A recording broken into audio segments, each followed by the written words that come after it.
بسم الله، الصلاة والسلام على رسول الله. مرحبا بكم البنات في قناة أم لينا للوصفات الاقتصادية. اليوم البنات جبت لكم وصفة خفيفة ظريفة اقتصادية، قغاطة مشمخة توالم هادو اليامات في الأواخر تاع رمضان، باسكو قارنا مع الكاطو تاع العيد نوجدوها ليلي ممكن ما تديناش الوقت.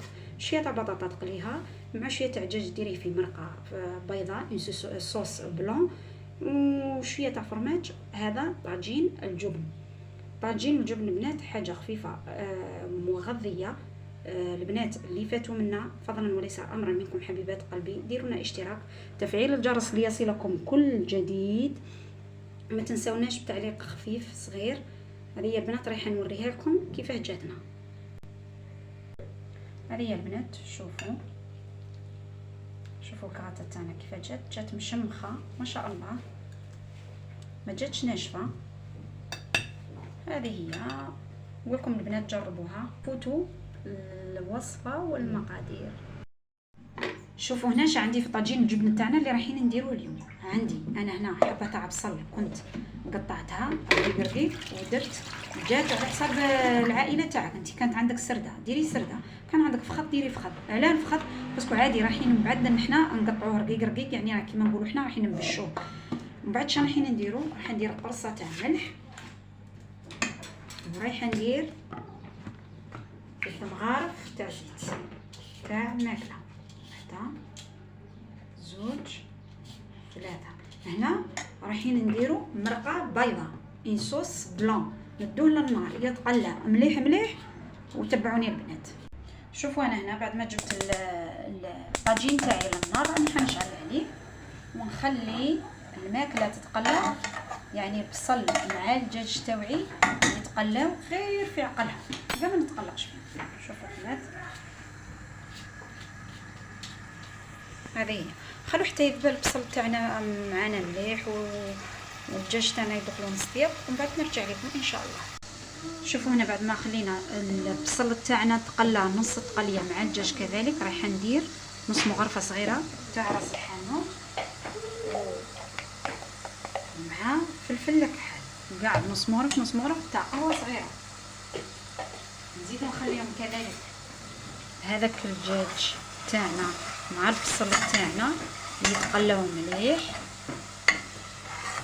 ويشربوا يعني يدخل فيهم راس الحانوت مع الفلفل الكحل تاعنا لمده 5 دقائق.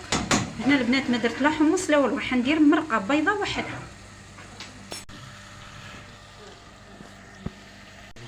هنا في نفس الوقت راني دايره الماء سخون باه نمرق به، على خاطرش انا دائما نبغي نمرق بالماء السخون.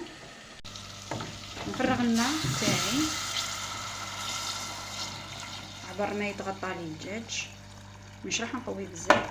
ها شوفوا انا هنايا عبر ما تغطى لي الدجاج برك نحرك المكونات تاوعي، نغطيه على طاجيني ونخلي حتى كي تتجمر معنا هذيك المرقه وتعقد مليح ويطيب لنا الدجاج تاعنا.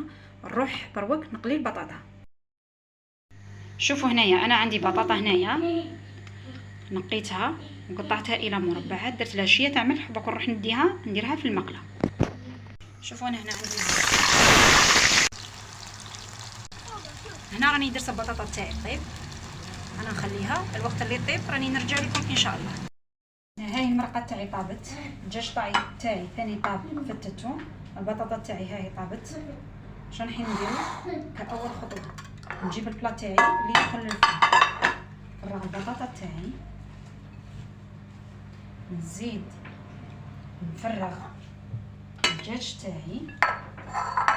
نتوما هنا البطاطا والدجاج ديروا على حساب افراد العائله تاعكم، كل وحده ودير على حساب افراد العائله تاعها. ومن بعد شا عندي المقله هذا نجيب المرقه راح ندير فيها اول حاجه حبه تاع بيض، ندير فيها فرماج تاع البيدون. انا كثره نخدم فرماج تاع البيدون، انا بالاكثريه نخدم الا ولا موندور. من بعد شنو ندير؟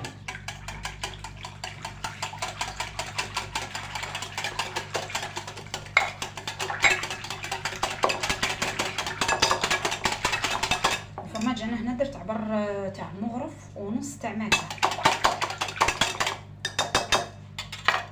نفرغ هذا الخليط تاعي هنايا،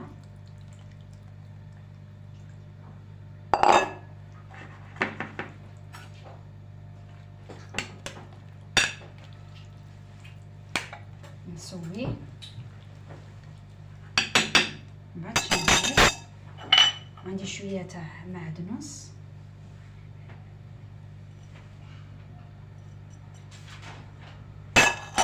ندير كآخر لمسه شويه تاع فرماج شيدر. فرماج شيدر هنايا المغرف، من هنا عندي نديرو هكايا يسي ندخلو في المرقه باه يجيني ذايب. هذه البنات نديها ندخلها للفور. هنا ندخلها للفور تاعي، نشعل لها الفونتيلاتور. هنا الدور تاعها راح توزع لنا الطياب، وميم طون انا ما نشعلش الفوق، نشعلها غير لتحت ونخلي الفونتيلاتور هي اللي تخليها حمراء من فوق. شوفوا انا هنا الفور عندي، نشوفوا الفوق ماني شاعله، راني شاعله غير لتحت النار. راكم شايفين النار وين راهي شاعله هنايا؟ ها فوق ماني شعلت لها، وراني شاعله الفونتيلاتور، الروحه راهي شاعله هنايا. هذه هي البنات، الوقت اللي تحمر راني نرجع لكم ان شاء الله. شوفوا البنات هاي الكغاطه تاعنا الله يبارك راهي تشخشخ غير وحدها. هذه هي البنات راهي قريب قرب لها تحمر غير شويه ونقدموها ان شاء الله. هذه هي البنات، انا رجعنا لكم هنا بعد ما طابت لنا الكغاطه تاعنا. راح نقرب لكم الكاميرا مليح، شوفوا الشكل تاعها والله غير جاتنا روعه روعه. جات كيما نقولوا حنا مشمخه. كاين اللي يبغي لي كغاطا يكونوا مشمخين ما يكونوش ناشفين. هذه هي البنات، نقول لكم البنات الى اللقاءات في فيديو اخر في وصفه اخرى ان شاء الله.